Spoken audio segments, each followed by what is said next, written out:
Okay, well, welcome everybody. It's good to see a number of you making it on time to the session. I'm sure we're going to get people logging in as we go. I know there's a number of others that are planning to join, but I guess we need to kick on and go through the agenda because we really want to wrap the session up in 1 hour, and there's quite a lot to get through. So what I'll do first of all is, just for those that haven't been involved in Collaborate before, just go through some of the key features, and then we might just go around the group and just give brief introductions and have a bit of a sign-in. So Collaborate is a useful tool. It brings together people in one place and one time and allows us to talk. It's useful in the fact that we can share files on the whiteboard. We can use the chat feature, which is just located at the bottom of the screen there.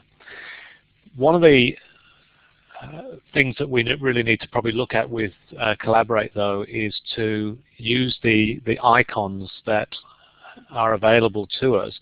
In particular, I really like the hand icon. Now, if you look just above the main room there, you'll see a hand, and it allows the facilitator to really manage the conversation a little bit.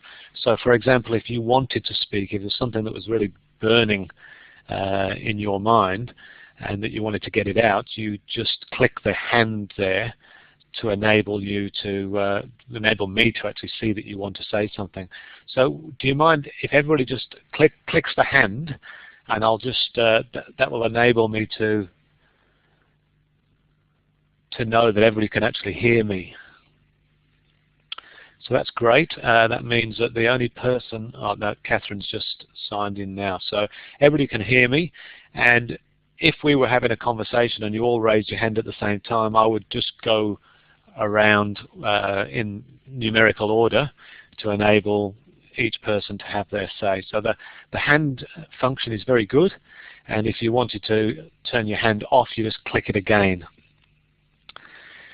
Now the other feature that's really important, we know that you're in all sorts of places. You're at home, you might be at work, there might be things that happen during the session, and it's really good if you could click the I'm away icon if you do leave your computer. That will mean that me as a facilitator will be able to know that you're away, and I won't be asking you questions, for example, and hearing silence coming back. So the away feature is a really good one. The little tick button at the end there, it's just like a little mini poll that we can have. So I could ask a question, can you all hear me, for example, and if you couldn't, then you might click no. Well, that would be impossible because you can't hear me. But if you can click, if you do hear me, you could click yes, and a green tick will then come up on the pane there. So that's a good feature, just to get a quick response to concepts that we might be speaking. Does everybody understand that, or has anybody got a comment on that? You could actually use that polling feature. And finally, on the far left-hand side, there are a whole lot of emoticons that we can use, which give the facilitator some information about how you might be feeling about the session. Because online learning can be quite isolating, and if I, for example, was just talking and didn't receive any of that type of feedback, I might just think everything's going along fine. But it could be that people might be confused, or they could want me to move in a slower pace, or on the other hand, they could be quite happy and applaud about a particular concept that they might really agree with. So use those emoticons because they allow a little bit more interaction between the audience and the facilitator.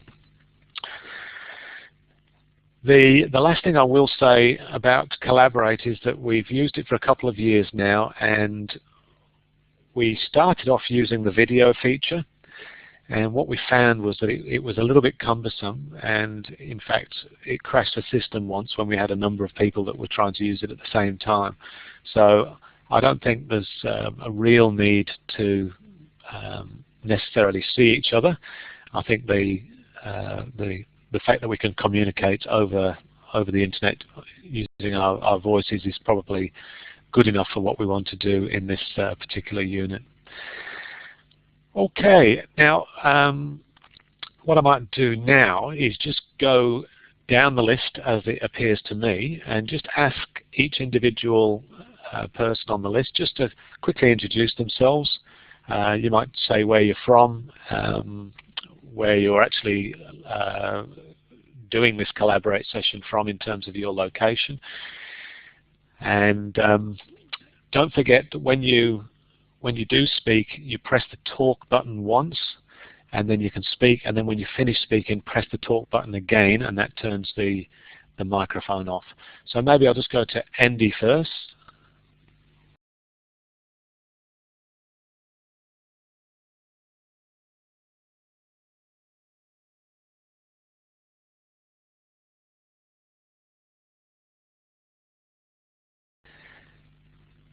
Andy, I think you need to turn your mic on first.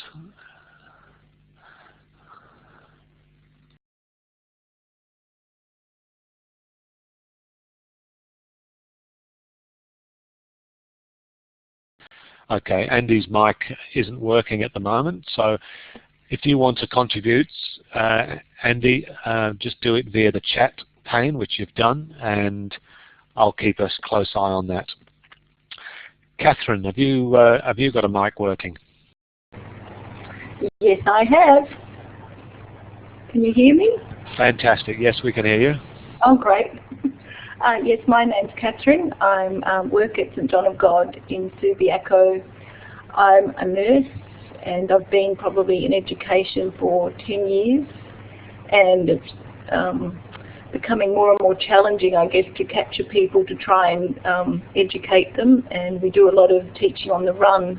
So I'm really looking forward to learning more about setting up curriculum and hopefully making the precious time that we do get with our staff more valuable, so it's more meaningful for them. And I'm actually at home. Great, thanks Catherine, and your connection's really clear. So we can now go to Heidi, possibly. Hi, my name's Heidi. I'm also at home. I work at Notre Dame University at Fremantle campus, and I'm involved with the communication and clinical practice domain, primarily with first and second year students in our 4-year degree. And my real passion is multimedia resources, and I think my biggest challenge is scaling down my big ideas into small achievable chunks, and making plenty of time for family and other commitments as well. Thanks very much, Heidi. I think that's a really big one. Scaling down our ideas, you know, sometimes we want to over-deliver, and because we're enthusiastic about our subject matter, we try to, but putting some boundaries around it is, I think, really important. Lisa, are you available to talk?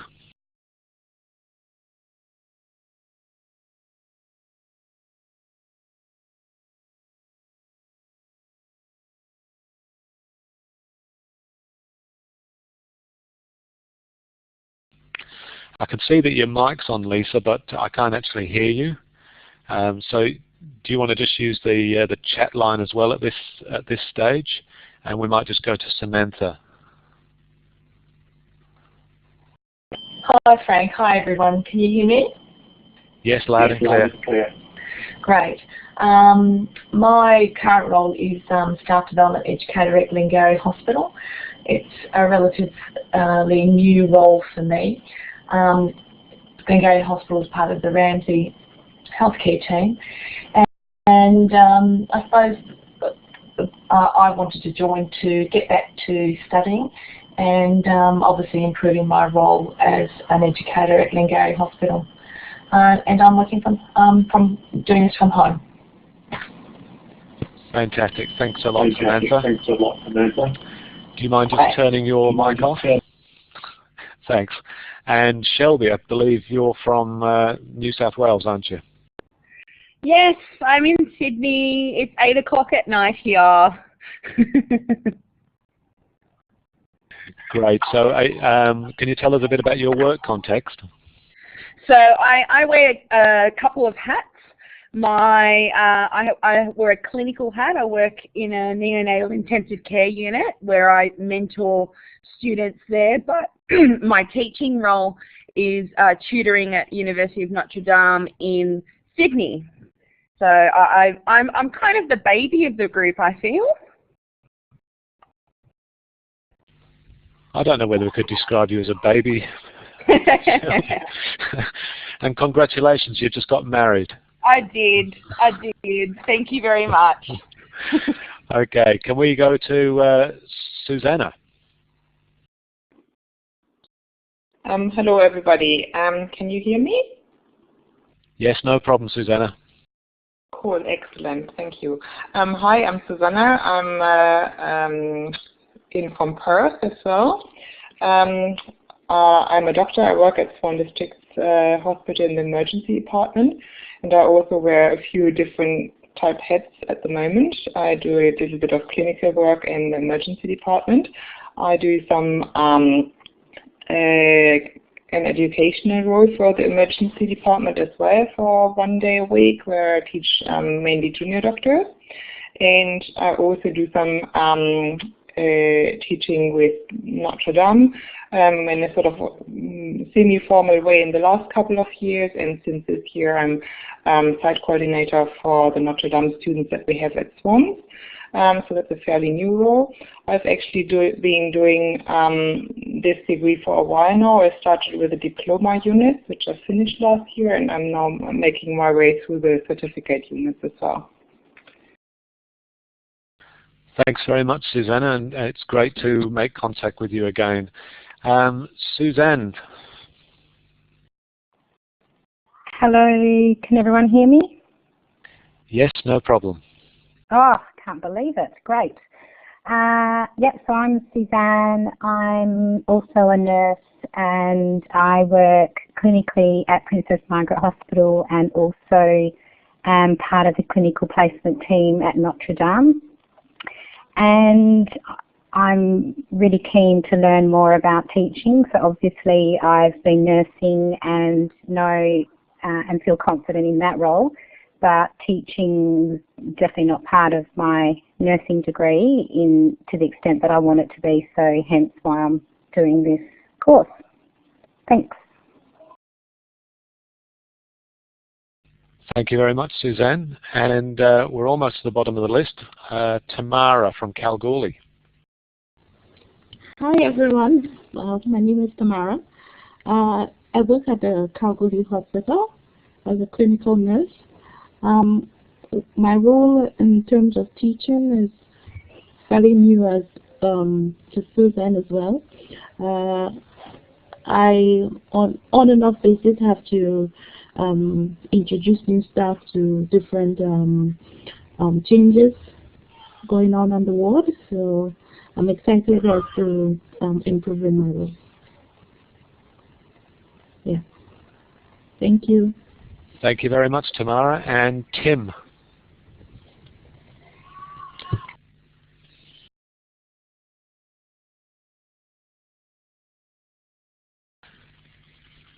If you haven't got audio function, Hello. Tim. Can you hear me?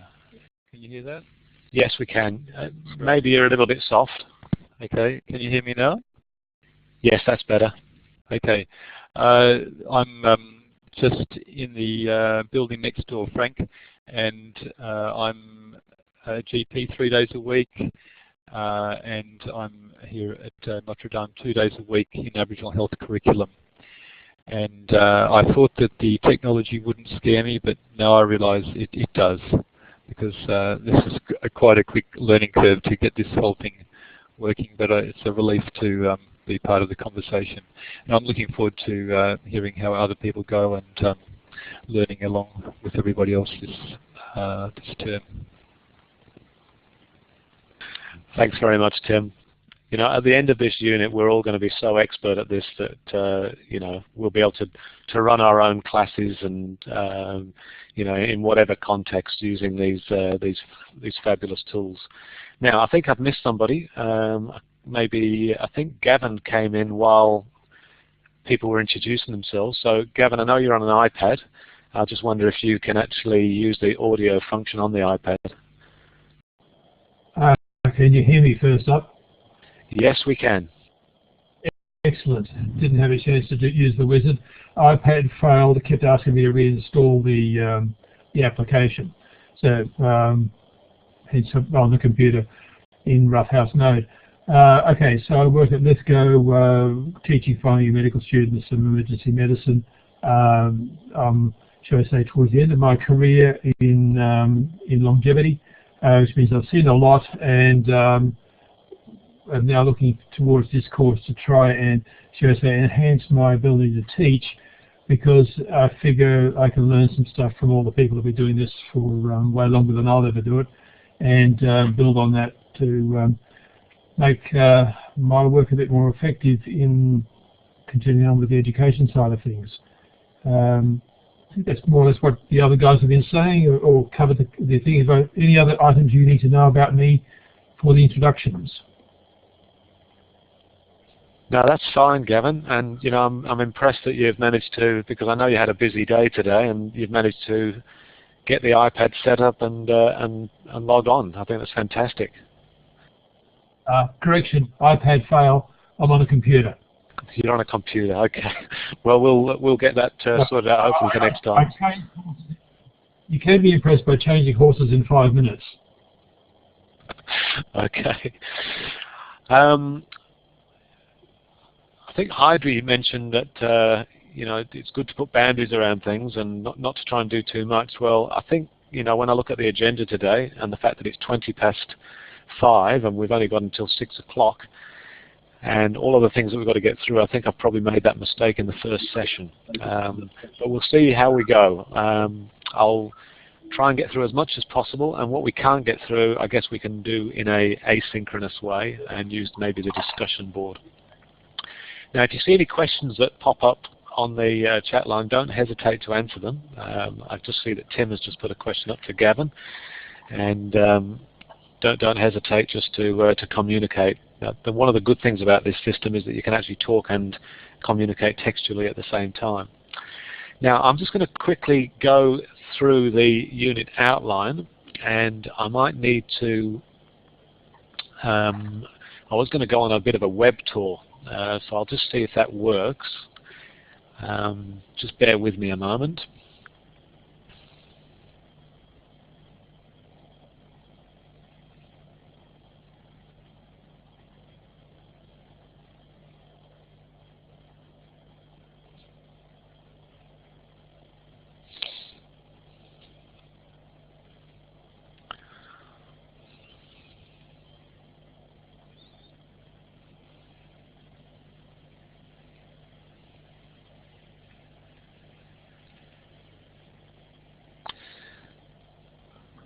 Okay, can you see that unit outline? It's taken over my screen, so I'm not sure on whether you can actually hear me. So I might just go back just for a quick moment.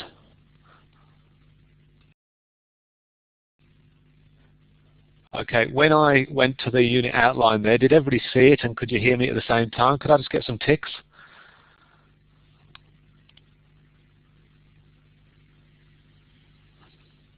Okay, it seemed to work then. All right, I'll try that again.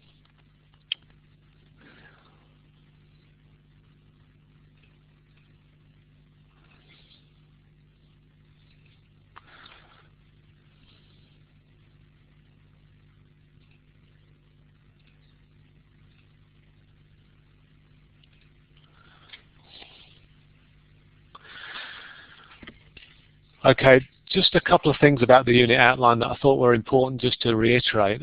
And the unit outline is available in the Blackboard site. There's 4 unit learning outcomes.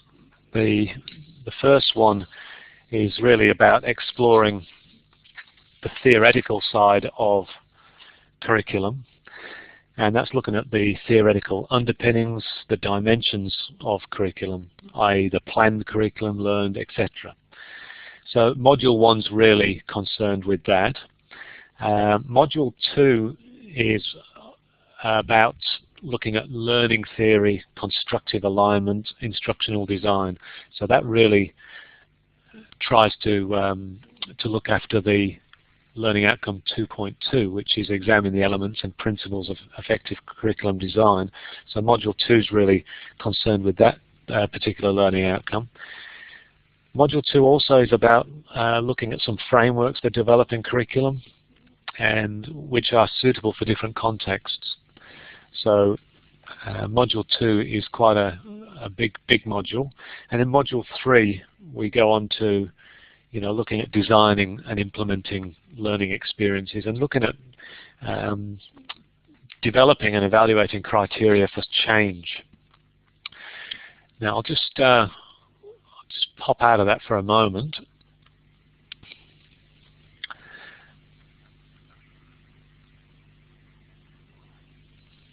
Okay, does anybody have any questions on the learning outcomes side of things and the modules? Because before I'll just go quickly into the assessment structures. But I just wanted to field any questions on the learning outcomes. If you have, just raise your hand. If not, I'll go straight back and start talking about the assessment. Okay, Andrew's quite comfortable with them. All right, I'll go back and just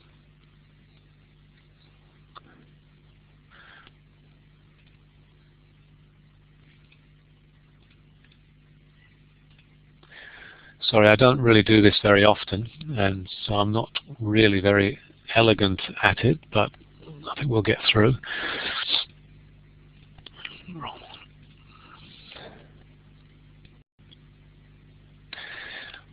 All right, the assessment items. There's essentially 5 summative assessment items, and they include mainly engaging with the theory for the first couple, and then the assessments 3, 4, and 5 are really about you developing and implementing a piece of curriculum that is important to you. So the first 2 assessments are really sort of linked into the metaphor that we've got, which is the St. Michael's School of Health, and looking at responding to some of the requirements of the St. Michael's School of Health. But then we go into applying that theoretical knowledge to your own workplace contexts. Now I'll just quickly go out of this. Each one of them is worth 20% adding up to 100. So, and there's a formative assessment which is about which helps with the curriculum development task, and obviously I'll try and turn around the formative assessment as quickly as I can to give you some feedback on that. All right, I'll just go out of that application sharing again. Has anybody got any questions about the assessments?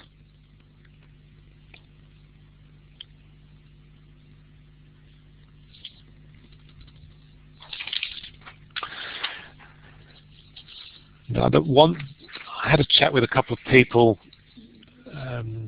during the week about assessment 1, and I guess what I would say to that, just to share the conversation a little bit, is that if I had any advice on assessment 1, which is the 500-word memo, is to hold Charles Martin to account. If he's not doing curriculum renewal, as he calls it, properly, tell him so via the memo. Don't assume that because he's he's got a name like Charles and he's a professor, that necessarily he's doing the right thing for the St. Michael's School of Health. So really look at him and his plans critically. Okay.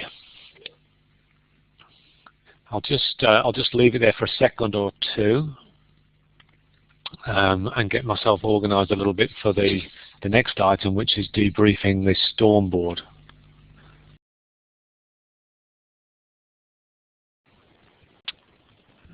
Frank, one thing I've noticed on the rubric is the element of being aware of the political elements of the curriculum. Do you think we need to read a bit more about that, or just use a bit of common sense about the politics of life there?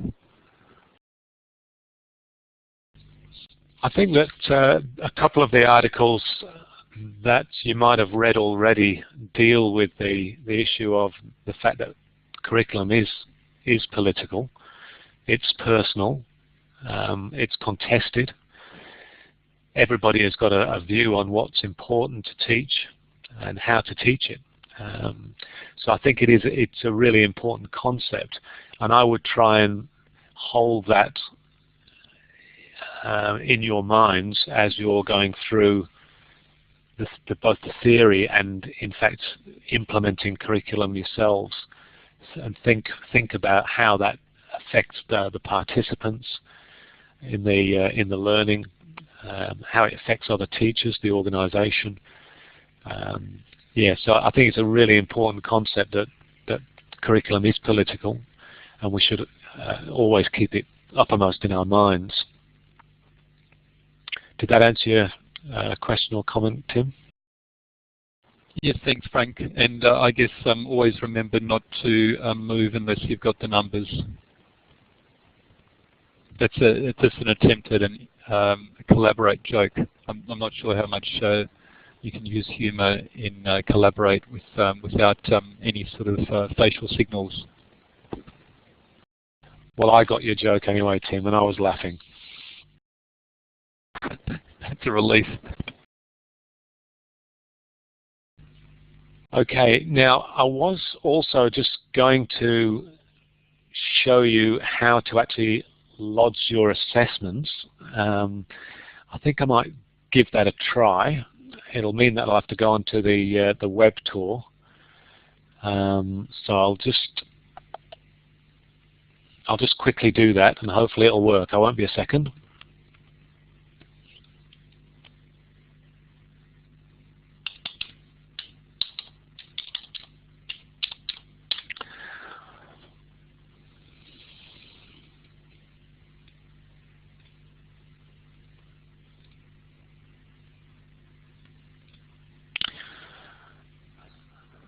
No, I don't think it is going to work because it's made a pop-up window.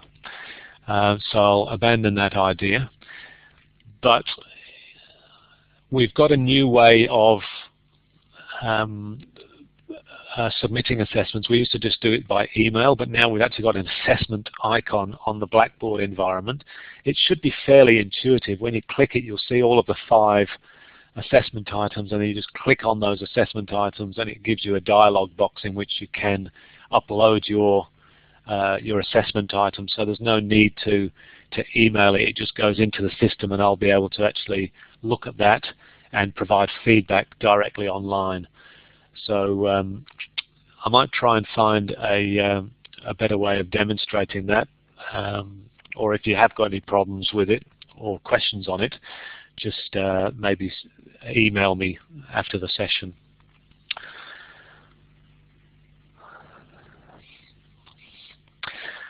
Okay, look, I think unless anybody's got any other comments or questions on the unit outline and the assessment structures, I think we will just move into the debriefing.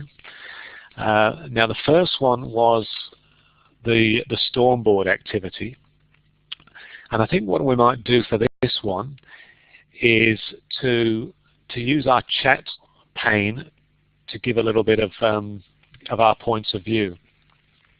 And I don't know whether you had a chance to look through the the document that I sent around earlier on in the day, which really just tried to crystallize the contributions that people had made on the STORM board. But I think my view and my sort of summary of the activity was that, you know, I guess there are peak bodies like NMEC and the AMC, which really try and define the knowledge, skills and attitudes that they want graduates to have. That's my view. What I'm interested in your view of the body in which looks after your profession. Do you think that body is effective in defining what knowledge, skills and attitudes are important? Are these bodies responsive to societal change? And let me just throw an example up. Do you think our graduates know what they need to know about Ebola, for example? So could you use the chat line just to make a comment on, you know, whether the body that looks after your curriculum defines knowledge, skills and attitudes well, and whether it keeps up to date with, you know, current trends. Is it responsive to change? So I'll just give you a couple of seconds there just to type what you want in response to those questions into the chat line.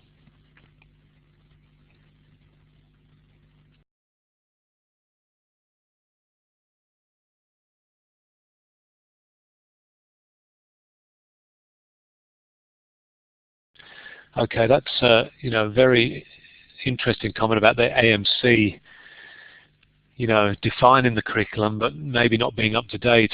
You know, if you look at initiatives like eHealth and telehealth, they're certainly not in our curriculum here at Notre Dame, and yet they're being really pushed by national bodies.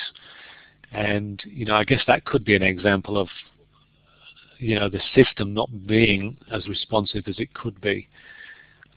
I'll just scroll down and read some others.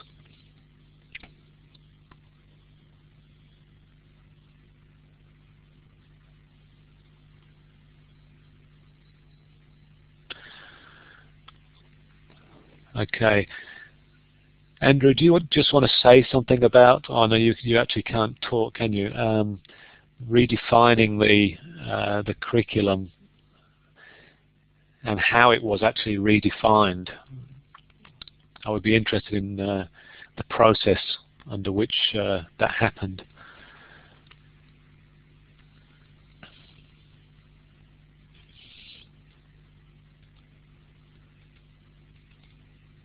So Shelby, your view is that it's almost impossible to keep up with the latest developments. What sort of time frame do you think is acceptable to keep up with curriculum?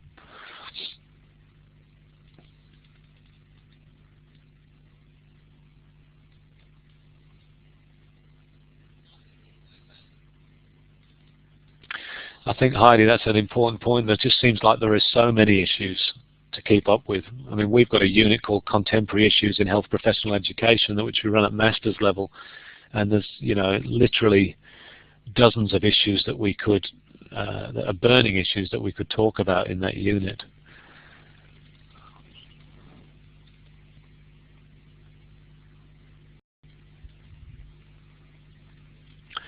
I think Catherine's point about producing guidelines but not specifics really leads on to the next question that I was hoping that you would put into a response into the chat line, and that is, how do we interpret what our peak bodies want?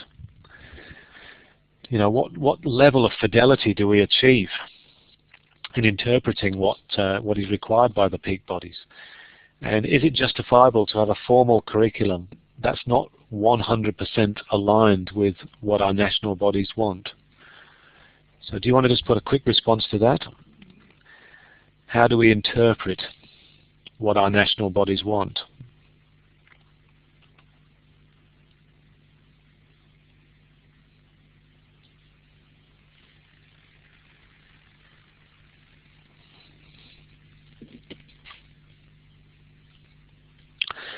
Okay, well there seems to be, I've been inundated with lots of comments which I've got no hope of keeping up with.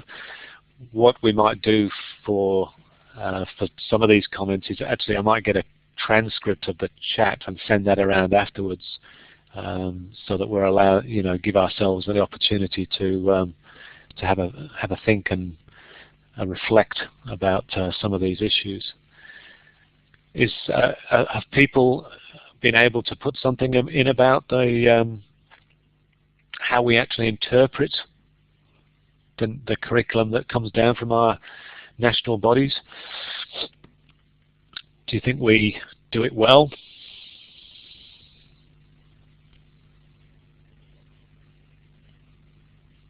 Is it okay not to be 100% aligned and to do our own thing?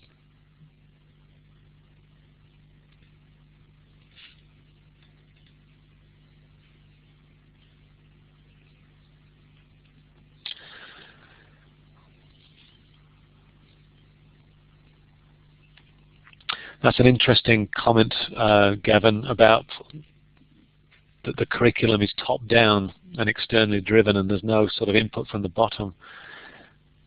I wonder whether when we actually teach the curriculum, that's where we have the opportunity to shape it.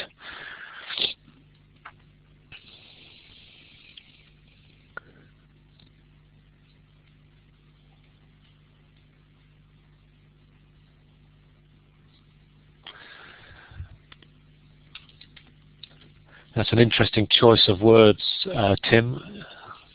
Every curriculum is interpreted and subverted.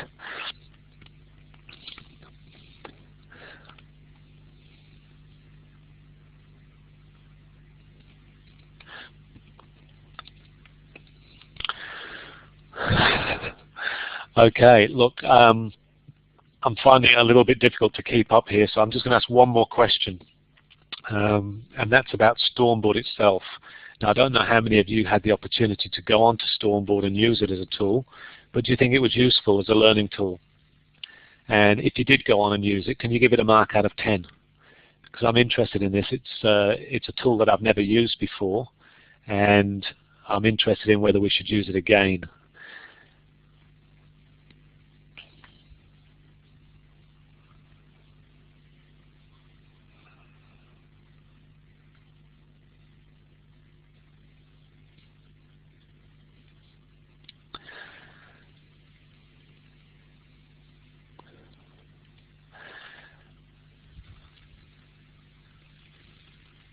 Okay.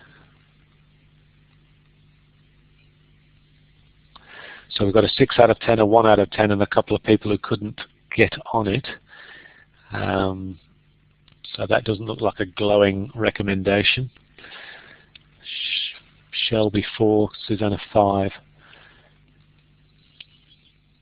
I mean, from a teaching and learning perspective, one of the great things about brainstorming tools, I guess, is that it's an opportunity for people to share what they might already know about a topic. Rather than a teacher assuming that they need to teach something, you could use a brainstorming tool for people to actually feed back to you what they already know, which can then allow you to shape your teaching strategies accordingly. So I think a lot of people do like the concept, but the online aspect is might be a bit problematic. Maybe it's something a little bit like Collaborate, where we've got to try to master it and use it and get the most out of it. But the marks it's getting is sort of the 4, 5, 6s. So I think that's maybe justification to try and use it again. All right, thanks for that feedback. As I said, what I'll do here is I'll send a transcript of the discussion on the curriculum, the peak bodies, how we interpret around, so that we've got a little bit of chance to reflect. I might set up a little discussion board on that as well, in case anybody's got any comments that they want to make to give the discussion a little bit of closure. Does anybody want to actually say anything verbal about the Stormboard activity before I move on?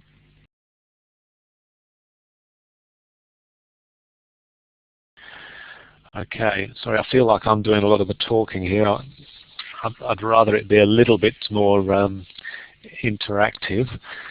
I'm just wondering, Frank, what was the point of, I guess, the sticky notes? Are we supposed to move them around or just stick them up? Is it just like being at a conference and seeing all the ideas? Is that all there is to it, or what? Yes, I think the moving them around wasn't very useful to me, because every time I went on, the ideas seemed to have moved all over the place, and I had to sort of more or less re-engage with the whole thing again. So I didn't really like the moving them around. I noticed today though that you could actually make them stay in one spot, so that at least you can have a visual picture of what you've seen and what you haven't seen. So no, I'm not too sure. I mean, I think it's just trying to replicate that notion that come up with an idea, stick it on a board, and then people might it might lead to other people having ideas and linking in ideas. So I think that's the overall idea. Gavin, have you got a comment? Yeah, how should I say? The sense I had of it was where to start. I mean, the collaborative brainstorming thing, in my view, is one where you've got a question and you want people's input on that question. But I was sort of looking at this and wondering, what is the question against which I can then throw ideas? So I see the brainstorming not so much as a sharing of ideas, how you do this and how you do that, but rather we are together as a team trying to produce a project or inputs to a project or some other specific focused notion, and we need everybody's input, and then we'll refine and we'll detail and all the other bits and bobs. So it's so my use of brainstorming, this didn't fit that in our context. I mean, it's I can see how it can be used in situations where you're in multiple places and you've got to build a bit of code, or you've got to do a document and you need to paragraphs and bits and pieces, and so you're all throwing your stuff into the well-defined context. But if it's just a feel each other out and find out where we're going and who's doing what kind of thing, that's a discussion board. That's where you can make a statement and have reply to the statement and basically read the thing as a document. It's not really brainstorming. So those are my thoughts on how to use the brainstorm option as opposed to the forums or the collaboration option, where we say our bit and comment on other people's parts, but we're not building something. So brainstorming doesn't sort of come into it. Okay, thanks for that, Gavin. And in fairness to Stormboard, when I went in and looked at some of the templates that they've got, they have literally dozens of different ways in which you can generate knowledge. You could have, there's templates about teamwork, about planning, solving problems. So I think there are quite a lot of features in there that I guess we haven't had the opportunity to sort of test out and road test at the moment. But yeah, I take your point about the fact that the brainstorming tool is okay for getting some ideas down, but building knowledge and working as a team, I think the discussion board is actually quite a good tool. And in fact, I've been very impressed with the way in which we've used the discussion board so far. I think nearly everybody has gone on and introduced themselves. Some people have made comments about the next couple of readings that are ahead, and I think that's going to be a good tool in which to leverage off each other and learn from each other. So I've got high hopes for the discussion boards in this unit. Okay, any other final comments on the Stormboard before we just move on to the real or red herring scenario?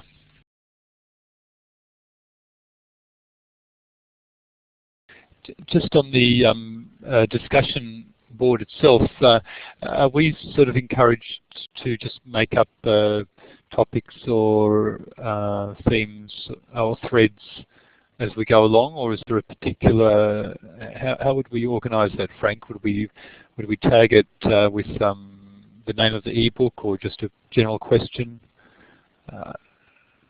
What's your suggestion there about how to organise our conversations in the discussion board? Okay, well, I've set up a number of forums which are related to the ebooks, and I don't think there's any reason why we can't develop other forums and other sort of lines of communication on particular topics, and I think it should just probably develop organically.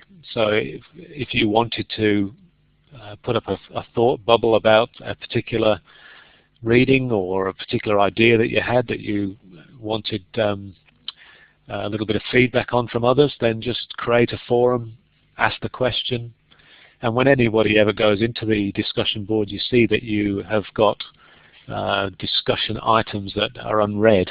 So you could see that you might have unread material to deal with, and yeah, I think that's a good idea, Tim. I wouldn't limit it to the material in the ebooks. Thanks. Great. Okay, now the real or red herring.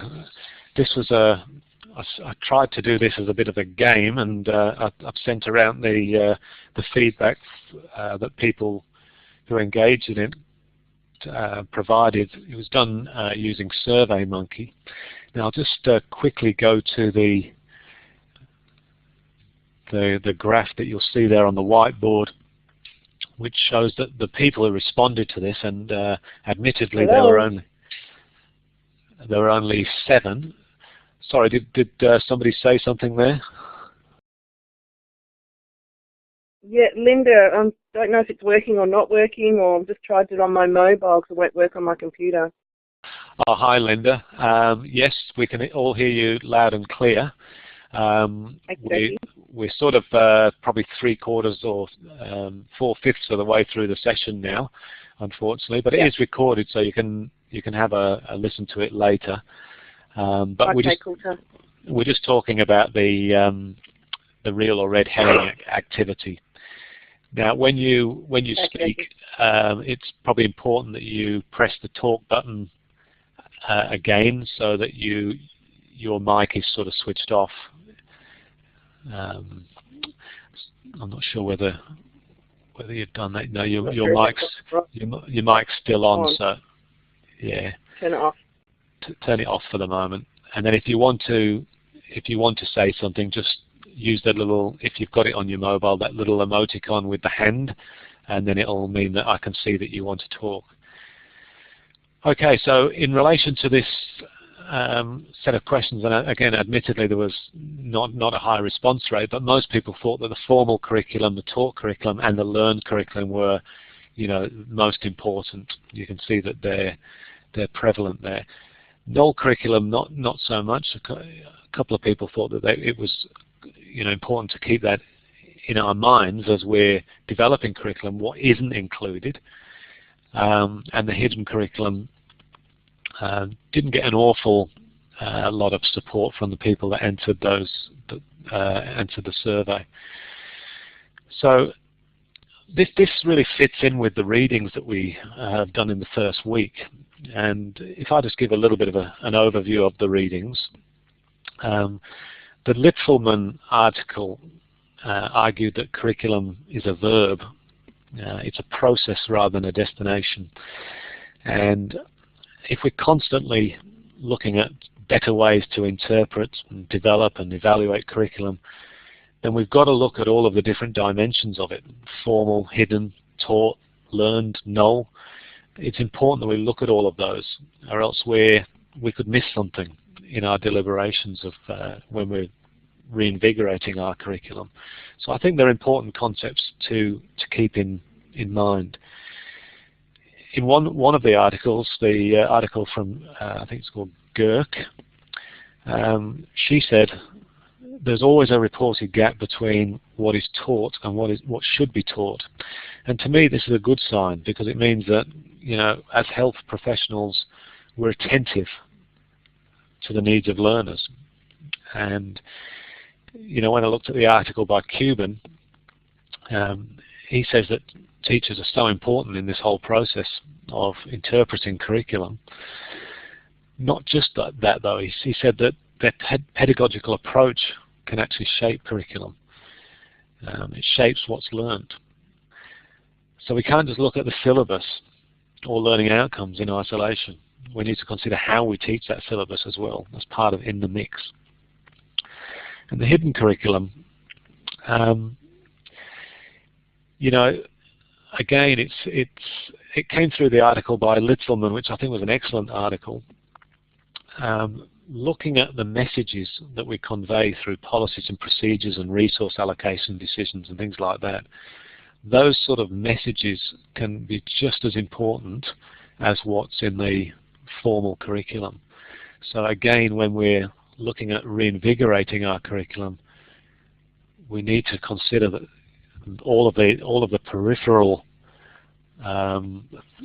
you know, things that go on around our organization, and the way in which students might interpret those you know, those actions. So the next article, I don't know whether you've had the opportunity to come across it yet or download it, but Lee Steckety and others. One of the authors, Carol Steckety, actually works with us here at the University of Notre Dame, and she with her other authors, brought all of this together into one framework, which they call 4DF. So I really encourage you to read this paper, and there is a discussion item on the 4DF. And to contribute to that discussion. Now that was my spin on each one of these articles, and I'd be interested in, has anybody, you know, we've got a couple of minutes, has anybody got anything they would like to say about all of these different dimensions of curriculum? Because I've read other articles that say they're not useful constructs, but I think they are. What do you think?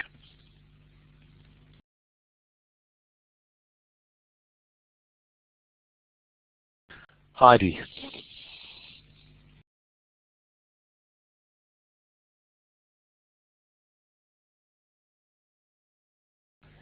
Would you like to say something about that, Heidi?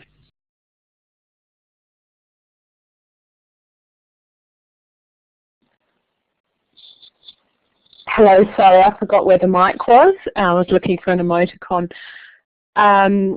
Yeah, I really liked the game that you had, and where you made us basically put a proportion value on each of the different types of curriculum, because I thought they were all important, but by the time I started to allocate, you know, percentage of a circle, I found that I was struggling to give emphasis to the hidden curriculum. I gave it around sort of 10–15%, and yet I thought it's actually quite important, those under the radar things that really give the flavour of what you're trying to imbue, and particularly when you're considering pastoral care. That one of my comments was that when you're trying to preach to convert your children into behaving well, you can say all you like, but they notice what you do, and I think that's really true for teachers. And when you are teaching clinically, your students or your junior doctors actually notice what you do, and you can say, oh, I do it such and such a way, but they notice the interactions that you have and all the unspoken perspectives that you convey. That's a really good point, Heidi. And you know, it's again about boundaries. You know, we all know that most of us have got a crowded curriculum. How can we fit more in? And if we're looking at all of these different types of curriculum, you know, the null curriculum, for example, which by definition is saying this could and should be in a particular program. How do we gauge whether that's of of value to be able to be included. And when you're sort of in a process of developing new curriculum, and I think a lot of us are going to be in the next couple of years for one reason or another, what weight do we give to the pedagogical approach as opposed to the learning outcomes and the syllabus and the the learning materials around a particular piece of learning. So I think there's some good food for thought there, Heidi.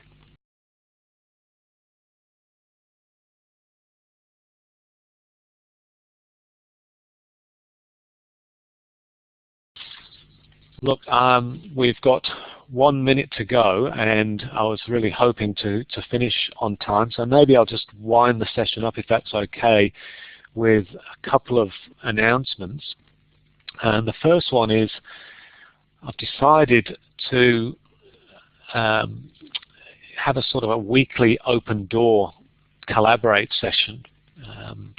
So on Tuesday between 11 and 12 Western Standard Time, I'm going to just open up Collaborate, and if anybody wants to pop in and have a chat about any of the assessment items, or just to talk about some of the readings, or essentially it's just an online metaphor for if I was an academic in a built environment, this would be the time that my door was open for student consultations. So I'll make that between 11 and 12 on Tuesday Western Standard Time, and it's really totally up to you. If you want to come in, that's fine.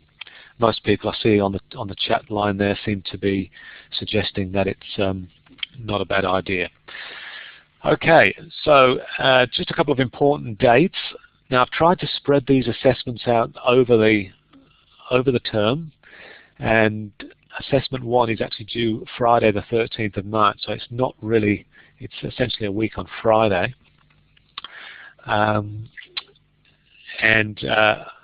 Although there's a little bit of leeway in that assessment, because there are so many students in this unit and the assessments are really coming regularly, I'd appreciate if you could actually adhere to those dates. The next Collaborate session is on Thursday the 26th of March, so I'm trying to sort of do those on a regular basis as well, and I'll get an agenda out on that Collaborate session hopefully the week before. And then Assessment 2, which is a PowerPoint presentation, is due on the 3rd of April. And so with that PowerPoint presentation, just to reiterate, you don't need to actually deliver it. It's just a submission of a PowerPoint file. Okay, I'm sorry, I've not been keeping up to date with what was on the chat there, but has anybody got any questions or comments about those announcements 6 and 7? I'll just leave the mic off for a little while just in case you have.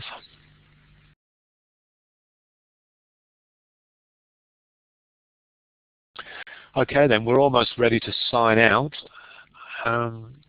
Questions and feedback on the first week?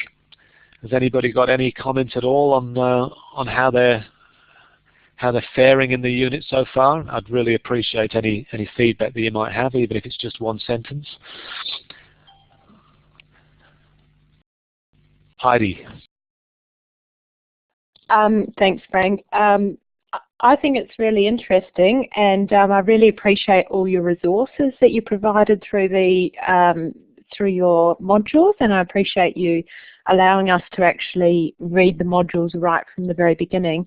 My comment is just that I have struggled a little bit remembering how to use the Notre Dame interface to get the resources into EndNote, and I just remembered that Lydia Dorr has some videos that might be helpful in this arena if other people are struggling a little bit with EndNote or the referencing system. She had some good on-site teaching, but I know she's been making some little helpful instructional videos, but I'm yet to look those up. Thanks, Heidi. I think that's an important point, that to use one of those referencing systems like RefWorks or EndNote is a really good idea, because when you come to be developing your assessments, for example, you'll have all of those references that you have engaged with all organized in one place, and not running around trying to find out which journal article and that you might have accessed 3 weeks ago and that you had a Word document, and it just really is a good way of organizing things. So I think what I might do there, Heidi, is try and access those videos and maybe even try and link them into to Blackboard as an announcement so that people have got access to them. Any other comments before we close?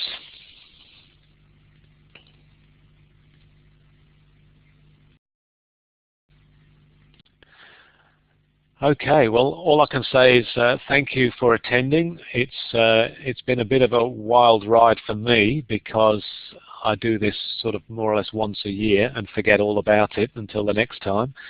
But I'm sure that it will be smoother as we work our way through the unit. I hope you had found value in coming to this session.